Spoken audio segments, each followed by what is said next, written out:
What makes you a solopreneur rather than an entrepreneur? Well, while the term is fairly subjective, a generally accepted answer is that the solopreneur is someone who runs the kind of operation that would normally require a much larger team. A solopreneur may therefore be responsible for providing a service, producing a product, or otherwise creating value, but at the same time also promoting their business, dealing with customers and clients, and managing the balance sheet. This is a lot of hard work, and it's something that can lead to burnout for a great many people. But here's the thing. Being a control freak who does everything themselves is actually one of the best business decisions you can make. Didn't expect to hear that? It's not a popular view, but it's one that's extremely true. And it's the secret that sets apart many of the most successful creators. In this presentation, we'll learn why that is and how to be a solopreneur without going mad. How to navigate the highs and lows as a solopreneur. Tim Ferriss claims that bipolar depression is extremely common among entrepreneurs and the self-employed. Why? Because being self-employed is a darn emotional roller coaster. The highs are extremely high. Imagine waking up one morning to find that your website was shared on a big news site and has gained almost 1 million hits. You've earned thousands of dollars overnight from ad revenue and sales, and you can see clear skies ahead. Imagine being asked to give an interview with a prominent media outlet to talk about your success. Imagine watching sales from your new mobile app tick upwards every minute. But then there are the lows. How about waking up to find that years of hard work has gone down the toilet because Google has de-indexed your website? What about being sued by someone because your advice caused them to lose money? Think being shouted at by your boss is stressful? How about being shouted at by 10 angry clients or 300 angry customers who just downloaded your app? And here's the difference between working for someone versus working for yourself. When you work for someone else and you have an unproductive day, you still get paid. When you work for yourself and you have an unproductive day, you get nothing. Have a bad month? You still get nothing. That's another thing. Working for yourself is highly volatile and unpredictable, and that's why some people refer to bipolar depression as the entrepreneur's disease. And on the flip side of this, your clients won't respect that your home time is your home time. They'll think nothing of emailing you at 5 a.m. in the morning on a Sunday to tell you the work you handed in 3 days ago was rubbish. And you'll have the same problem. You'll always be tempted to finish a little early on a Friday or to work a little late on a Wednesday. Goodbye body clock. Goodbye healthy sleep. Goodbye good quality work. Working from home gives you freedom, and that freedom can give you the option to become incredibly healthy, happy, and effective. At the same time, though, freedom also comes with responsibility. Fail to manage that time well, and it can all go wrong. So how do you navigate the highs and lows? How do you stay emotionally hardy and resilient? How do you maintain the strength of character to weather the storms? Because here's the thing, sunshine. Your ability to stay strong during these tough times is what will define you as a successful entrepreneur. That character trait is the predominant difference between highly successful business owners and those that sink under the weight of responsibility. First, you practice developing mental toughness. This is actually a key feature of military training, especially in elite units like the SAS. You can learn the techniques they use, but also practice getting outside of your comfort zone. Taking up CBT, cognitive behavioral therapy, is a very good idea. This is a practice that teaches you to distance yourself from stressful thoughts by changing the way you think about them. This can be transformative when it comes to dealing with difficult situations, especially when combined with meditation, which teaches you to keep your mind focused. Use cognitive stimulation. This means rehearsing scenarios in your mind in order to prepare for them, and in order to prepare contingency plans. If you do this properly, then no turn of events should come as a complete surprise to you, and you should be ready for any eventuality. Follow these tips and you'll find it's possible to stay sane even as things don't seem to be going well around you. Who else will hold everything together if you go to pieces too? How to use to-do lists and other external tools to remove mental baggage. Being a solopreneur means juggling a lot of balls and being fully responsible for an entire business. Even with a good balance of clients and no unreal expectations, you'll still likely find that things can get out of hand and you can find yourself stressed. When your client messages you at 8 p.m. on a Friday night saying that the work you did for them isn't very good, how can you possibly ignore it? Likewise, when it turns out the software update you released to your customers had a major bug in it on Friday night, again, what can you do? There are a few different systems and tools you can put in place that can help you in any of these situations. In this presentation, we're going to look at some of the most powerful. Autoresponders. The first and most straightforward tool or system to use is your email's autoresponder capability.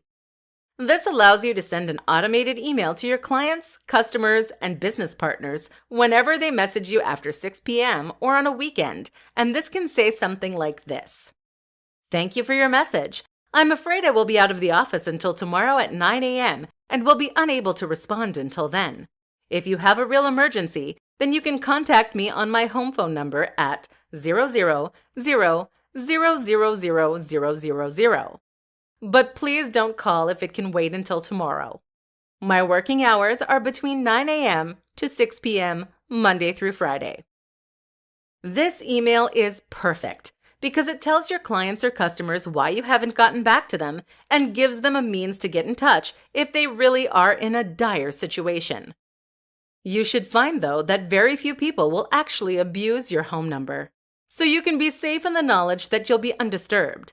That said, you can also stop imagining worst-case scenarios.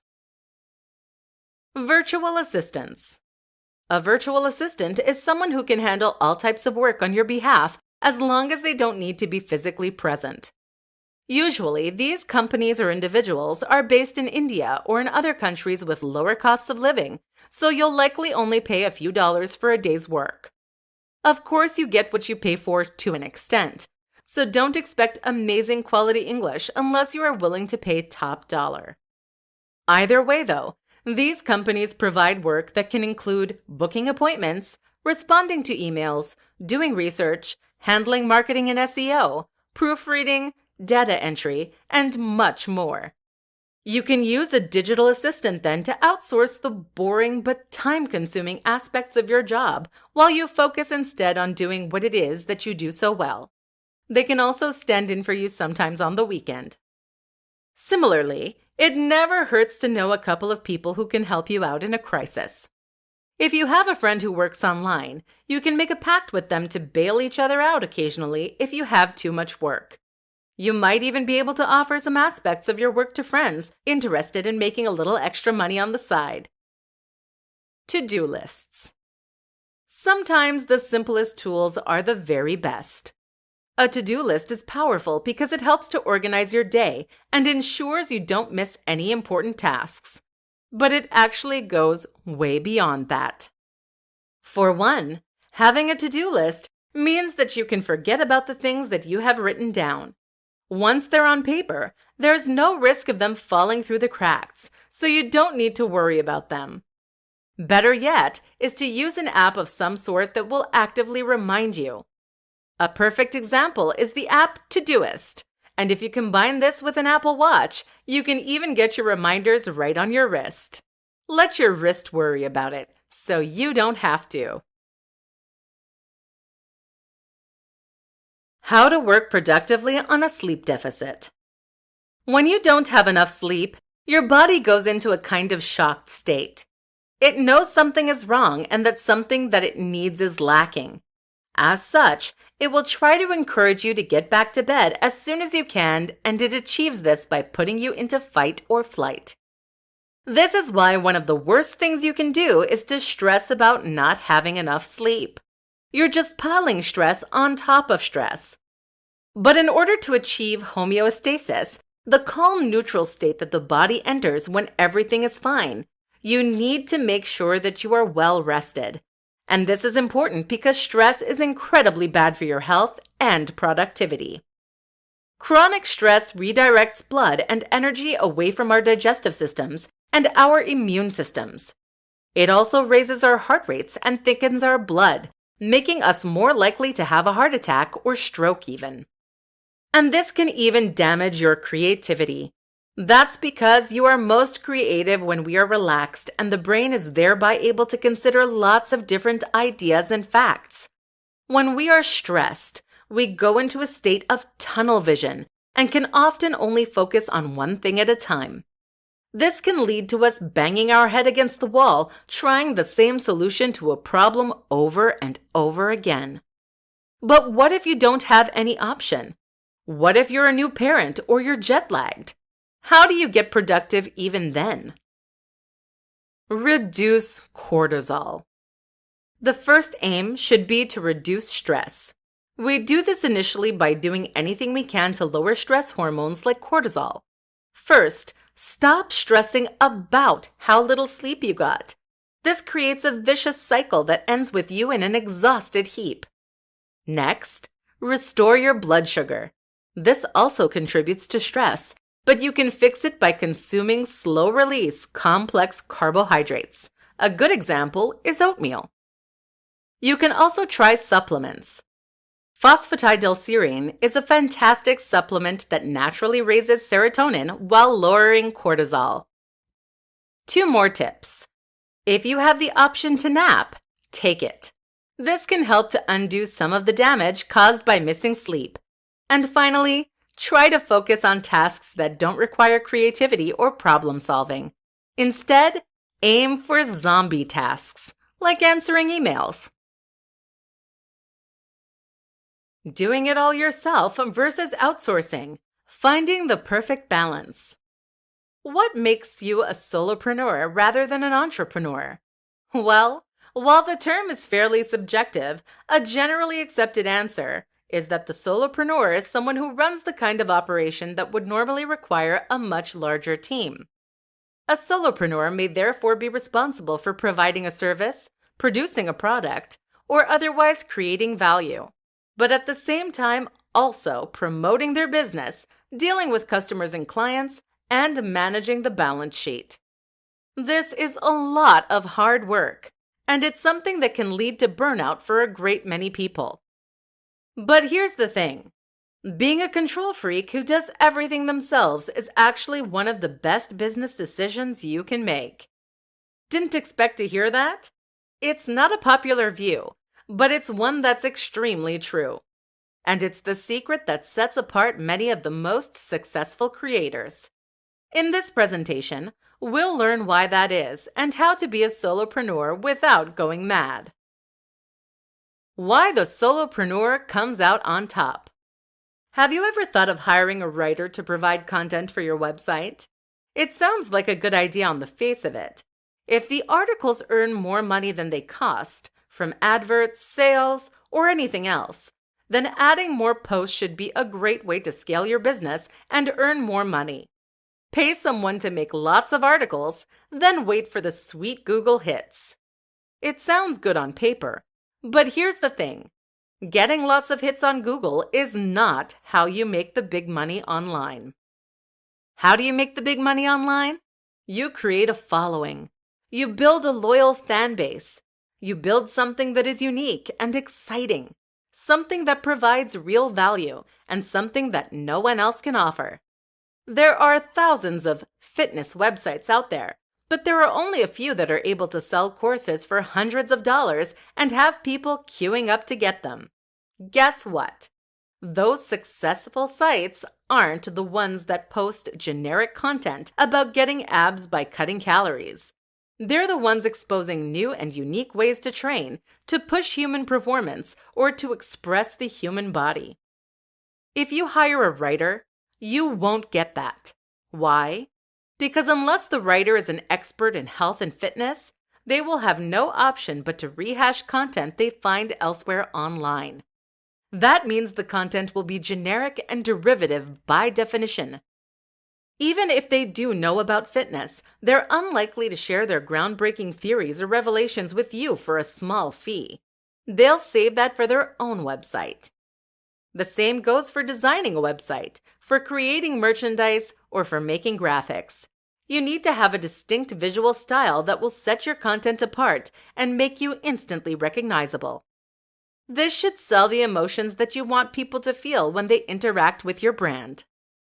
The only way to accomplish this is to create things yourself. That way, you are bringing to life the vision of one person. This also works for a small team, and that passion will come across to the users. The fine line. So, does that mean you can never outsource? Of course not. It means that you never outsource things that A, you can do yourself, and B, that provide the core value of what you're offering. Outsourcing menial tasks like outreach, link building, etc. is acceptable. Likewise, you can even outsource aspects of your life outside of your business. How about using a VAS to book your next holiday? But if it is integral to the style, message, and value of your brand, do it yourself. That is your advantage as a solopreneur. How a change of scene can provide a cognitive refresh. One of the biggest challenges for anyone who works online is managing to stay productive and efficient without the external pressure of a boss breathing down their neck. This is combined with the negative influence of having all your favorite things surrounding you at any given time. Then there's the fact that you're probably going to be interrupted repeatedly by friends and family. Or how about the challenge of switching off from work once you've finished, given that you actually work and live in the same environment? If any of these things sound familiar, then stay tuned. We're going to discuss one of the most effective solutions and one of the best ways to upgrade your productivity working online. Working from home doesn't have to mean working from home. Working from home actually means working not in the office.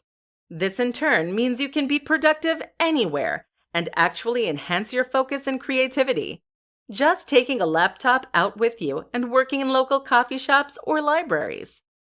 This has a lot of advantages as compared with working from an office in your own home. For starters, when you work in a coffee shop, you get to leave the house. This is important because it psychologically separates your work life from your home life and makes it that little bit easier for you to switch off when you get home. At the same time, it also means you'll be taking some steps.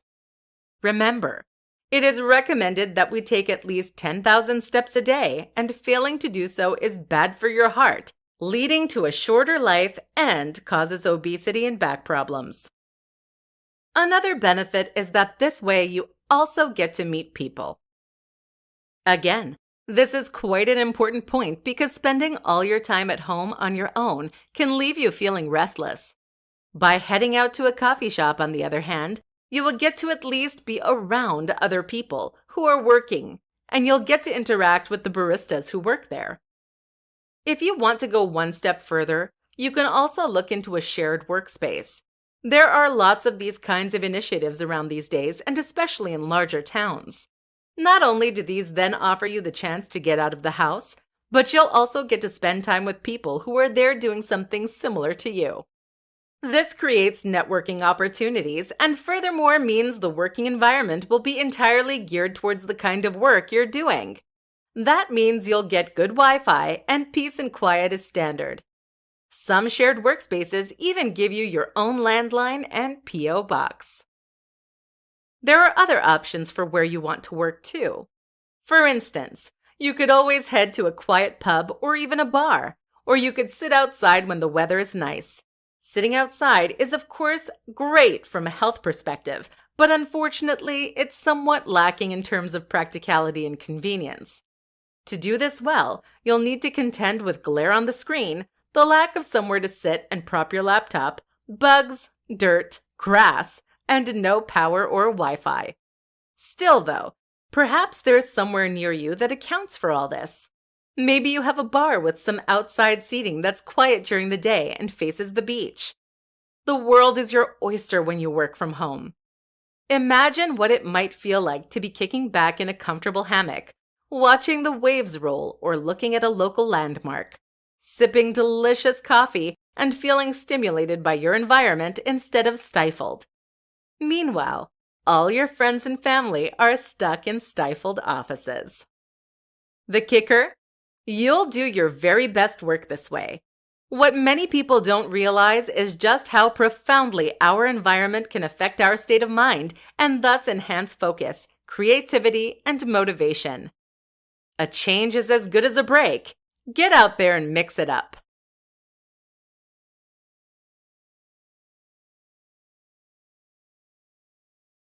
When it comes to unwelcome guests at the dinner table, few are as unpleasant as work. Bringing home work with you doesn't just affect you, but rather your entire family. Your children won't have the full attention of their mom or dad, and you'll be far more likely to make silly mistakes or to stomp around the house in a bad mood. The irony? When you don't know how to switch off from work, it actually makes you less productive in the long run. That's because the brain needs a balance between go time and rest time. This is due to the way our nervous system operates. If you are constantly on, then this will eventually mean that you are running half-mast. In this presentation, we'll discover how to completely switch off from work so that you can enjoy time doing things other than work. The golden rule: no checking. If you do that though, then you'll find yourself forever popping back to the computer to tweak things and make notes. Be strict with yourself. Once you switch off, it stays off until the next day. Turn off your work phone and don't check your email. Nope, not even once. 1 is the first number in a sequence. You need to switch off, unless you're happy to work into the evening and like to multitask. More to the point, while it might only take you a second or two to look at your phone, the emotional impact of that email can linger for much longer. If you learn something stressful you're going to need to deal with the next day, it can be hard to focus on your work until then. There's another reason that you need to be strict with the not even one rule too. That's because it takes practice. In order to truly switch off from work, you need to learn to not think about it until the next day. This isn't easy to do. The only way to get better at it is to practice. If you don't let yourself go a single evening without checking your email, then you will never get better. Use external tools. The goal is to try not to worry about things, and though that's easier said than done, making a to-do list and some notes at the end of the day can help you relax. It's easy to let go, knowing it'll be there to remind you in the morning.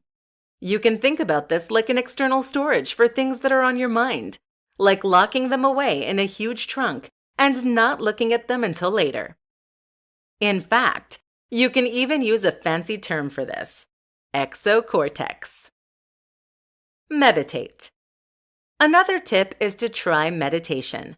This is a powerful exercise that involves focusing the mind or clearing it of distracting thoughts.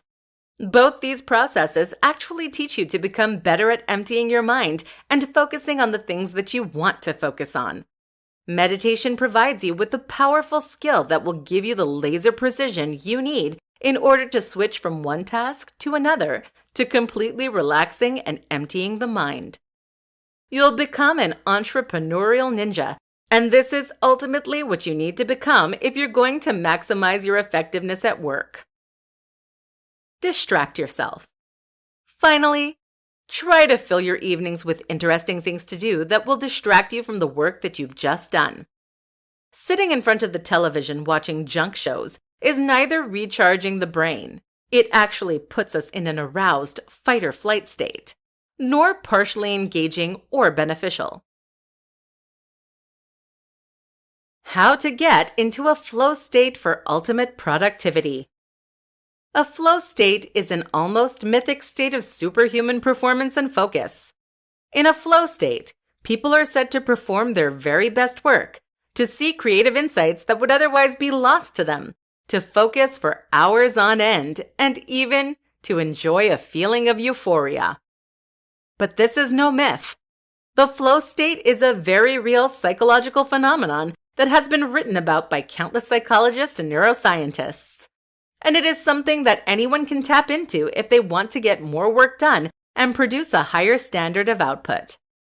Here's how you can tap into the flow state as a solopreneur. Learning to flow. There are countless tips out there for getting into flow states, which include such things as filling your room with stimulating materials, using the precise cocktails of caffeine and I-theanine, etc. In truth, though, there is nothing truly magical about the flow state. The flow state simply occurs when all other brain chatter falls away. This is something that anyone can achieve, but the rub is that it takes time. Nobody can sit down and find themselves in an immediate state of perfect focus. So instead, you need to force yourself for those first 40 minutes. Too many people feel distracted during the first 30 minutes that they attempt to work, and then stop because they assume it's going to feel that way, or they think it won't hurt to take a 2-minute break. In truth, though, if you push through the initial resistance by forcing yourself to only focus on the matter at hand, your brain will eventually get the hint. And this is something that then starts to come more quickly and easily with time. So consider this a skill to develop, rather than a magical state to somehow stumble upon. Finding the right type of work. With that said, the right type of work will make it much easier to get into a flow state. For example, video editing and coding are much easier to get stuck into because they involve an instant feedback loop. This provides a kind of dopamine hit that makes it easier to focus. You can achieve this with other types of work by finding ways to create landmarks and rewards for the work you're doing, or by making it more visually pleasing. Most important of all, though, find ways to make the work rewarding and engaging in its own right. Find ways to make it inherently rewarding. Ideally, this means working on things that you find exciting and that you have a true passion for. Thankfully, this is easier for the solopreneur who gets to design their own business model than it is for anyone else. But sometimes there will still be work that you need to do that is going to be less than thrilling. Your job then is to find ways to make it more thrilling. For example, if you're tasked with writing 5,000 words on a topic that you don't find interesting, you can make it easier to stay focused by finding an angle on that subject that you do find interesting. Is there a way that you can relate to what you're writing? Is there a way to tie it into another topic that you find more exciting? Likewise, use an interesting font. Strange though it may sound, can also make a big difference. Now make sure to watch the word count carefully so that you can see your own progress, and find small ways to reward yourself as you reach certain points. What makes you a solopreneur rather than an entrepreneur?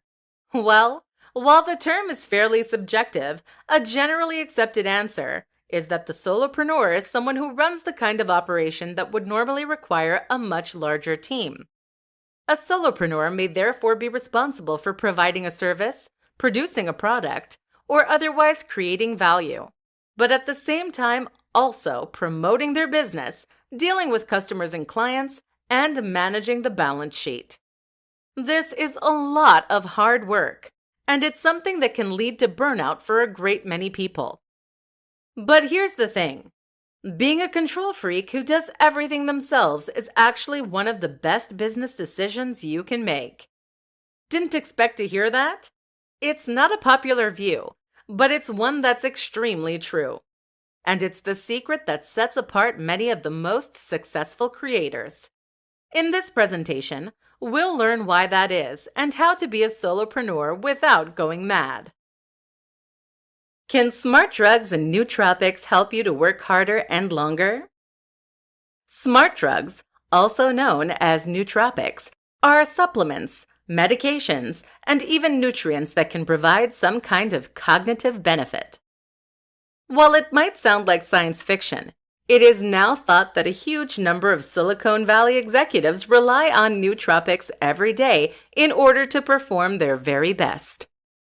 So is this the secret that you've been missing out on? Is this all you need to tap into your true, limitless brain? Or is it a one-way trip to chemical imbalance? Let's find out. First, it's worth mentioning that there are a lot of different kinds of nootropic, and they vary drastically in terms of their potency and mechanism of action, meaning the way they work. For example, caffeine can be considered to be a nootropic in some ways, but it's hardly going to change your life. Many nootropics fall into a similar category. L-theanine is a popular supplement for reducing anxiety, especially from caffeine, while also providing calm energy.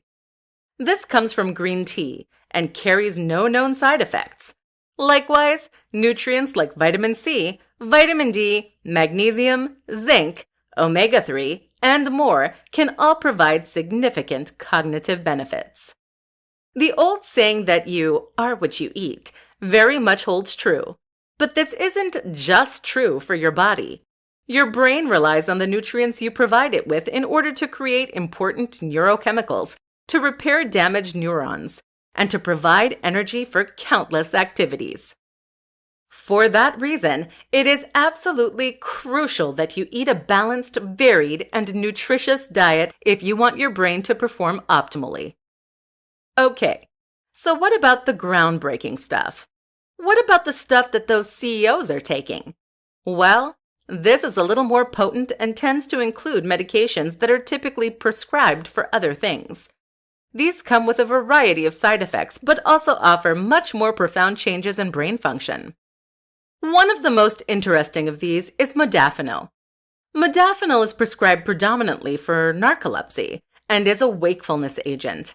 This works slightly differently from stimulants like caffeine or fellow nootropic Adderall. That means you shouldn't experience jitters, but should rather simply feel more awake and more focused. Top performers like modafinil because it allows them to work longer hours without burning out. But they also like it because it makes them more focused, more awake, and even better at creative problem solving. So, is it perfect? Sadly not. For starters, there are a few mild side effects. These include appetite suppression, more frequent bowel movements, headaches, and poor sleep. Those effects can be explained by the way that modafinil works, by interacting with orexins, chemicals that regulate our sleep cycle. Turns out our sleep cycles are strongly linked to our appetite, bowel movements, and other cycles too. Modafinil can also cause mild headaches for some people and anxiety. Modafinil isn't thought to be addictive or harmful in any serious way, but keep in mind that there are very few long-term studies. So what should you take from all this? Well, that's really up to you. I'm not here to tell you what to do with your life, but rather to give you the facts so you can make your own decisions. But consider this. While CEOs might be able to get an edge on the competition by using drugs, there are many other ways to optimize yourself for better performance. Better sleep, the right nutrition, and even exercise can all help you to perform better both physically and mentally. And this has far longer-term benefits than any pill you can pop. Closing open loops and how to stop thinking about work. A term that every entrepreneur, solopreneur, and wantrepreneur should know about is the Zeigarnik effect. However, I highly suspect that you don't know this term and that you probably have never heard of it before. That's a shame, seeing as understanding this concept is what can help you to gain a better separation between work and relaxation, while also being more focused and more productive. So what is the Zeigarnik effect? Essentially, the Zeigarnik effect is an effect that explains why we sometimes find it hard to let something go. If you have heard of the Zeigarnik effect, it's probably because you've heard the story of how it was first discovered by psychologist Bluma Zeigarnik. Zeigarnik was, the story goes, enjoying dinner at a restaurant with her friends. She was amazed to find that the waitress serving their table was able to remember all of their names, as well as all of their orders, without needing to write anything down. But what was strangest to Zeigarnik of all was that when she returned to the restaurant to retrieve her forgotten purse, the waitress didn't even recognize her. How could she remember so much detail about her and her party, only to then forget everything again? Thus, she went about describing what we now know as the Zeigarnik effect. Essentially, when the brain is working on something actively, it keeps all of the information and ideas relating to that subject to hand. Not only that, but it also becomes much more tuned in to that frequency. You are more likely to spot things relating to the subject you're considering, and you're more likely to overhear people talking about that subject. This is something referred to as an open loop. Once you consider that task completed, though, the loop closes.